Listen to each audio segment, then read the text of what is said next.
Texas Redleg here. Hope you're doing okay. Hope you're having a good start to your week. I'm out on another road trip. Quick and dirty out to West Texas, heading to the Lubbock area. God's country, I call it. And I'm going just to do a one quick overnight turnaround and be back in the Metroplex, but wanted to talk about preps and getting ready for winter and what else is coming. But the first thing I wanted to discuss was your personal security. And I've talked about it before many times, and so have a lot of other people, but I think it's really important that everybody watching start taking a more deliberate approach to their own personal security. Sorry if the road's a little bumpy here, but these highways are just beat up out here. Sorry if it's shaking a lot, but everybody needs to take their own personal security a lot more serious right now. Everybody saw the poor gal out in Mississippi that got kidnapped, or Memphis, I can't remember what actual town it was, but it was somewhere down in there. Got abducted and killed and God knows what else, just out on a jog. And so a lot of us talk about prepping and personal security and self-defense measures as being a way to empower yourself to be more prepared and more easily, defendable, if you will.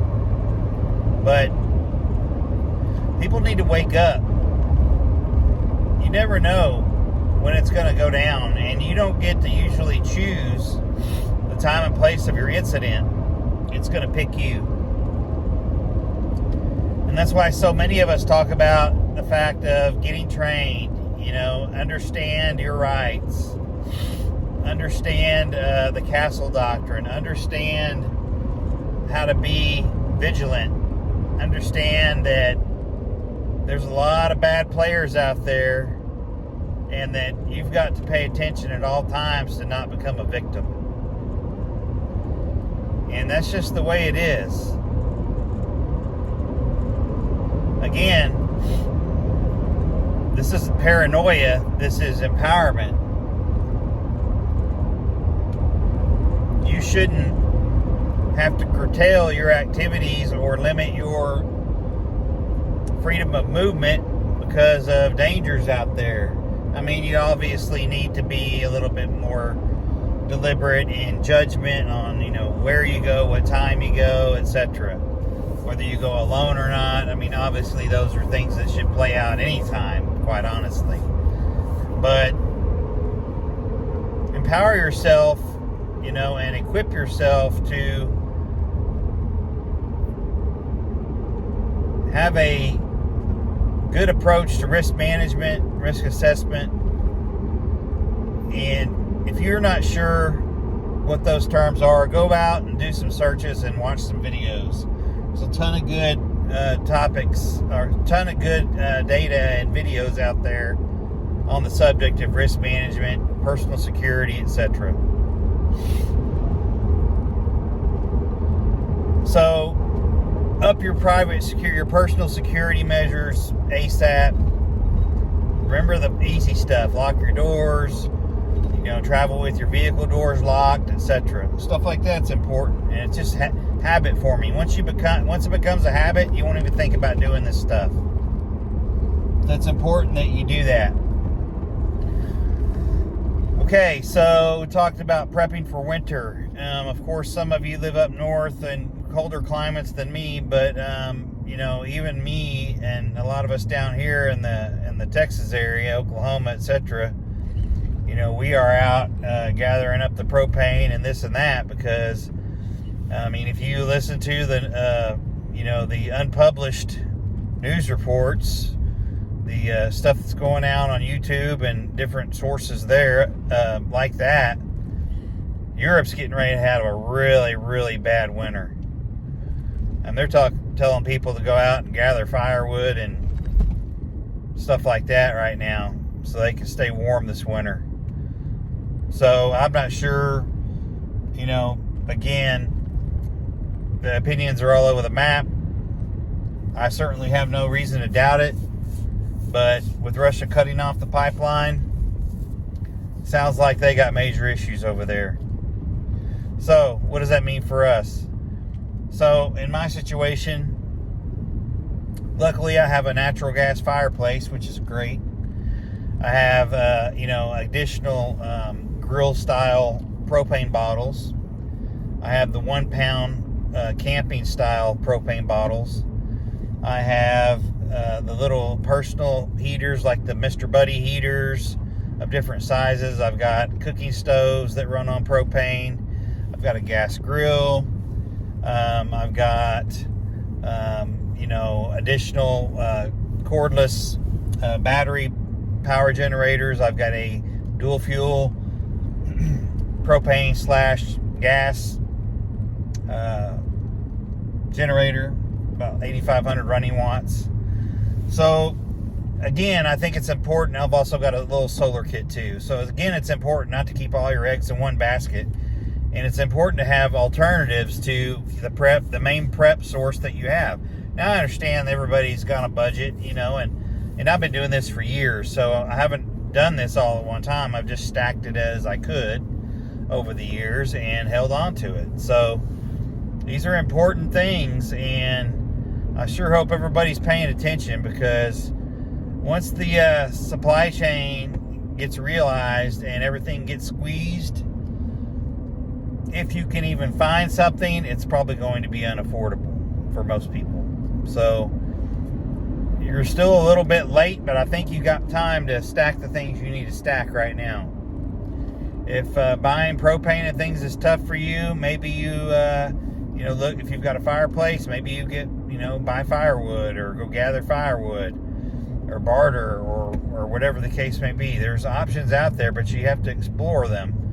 Don't expect anybody to come helping you out, especially Big Brother. They don't give a rat's ass. And this is all engineered to collapse the system anyway. And they want you to be desperate, so you'll bend the knee and capitulate and do what they want you to do in order to survive.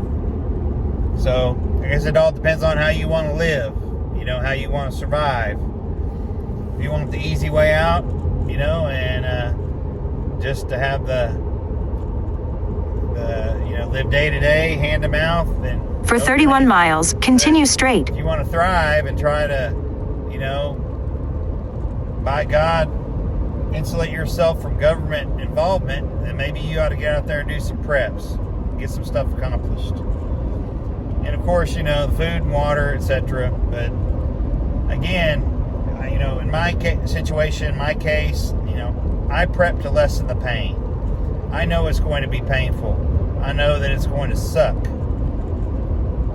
And my whole purpose of prepping is to, again, try to alleviate some of the pain and discomfort that's going to come along with what's coming. We had a lot of rain out west, so it's nice to get all the stock tanks filled up, and all the ditches are green, and it's amazing what a few weeks of rain will do.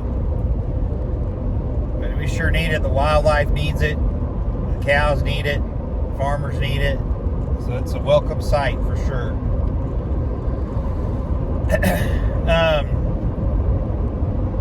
And one thing I wanted to mention too about preps, and maybe sort of things that people don't think about all the time because they kind of take it for granted.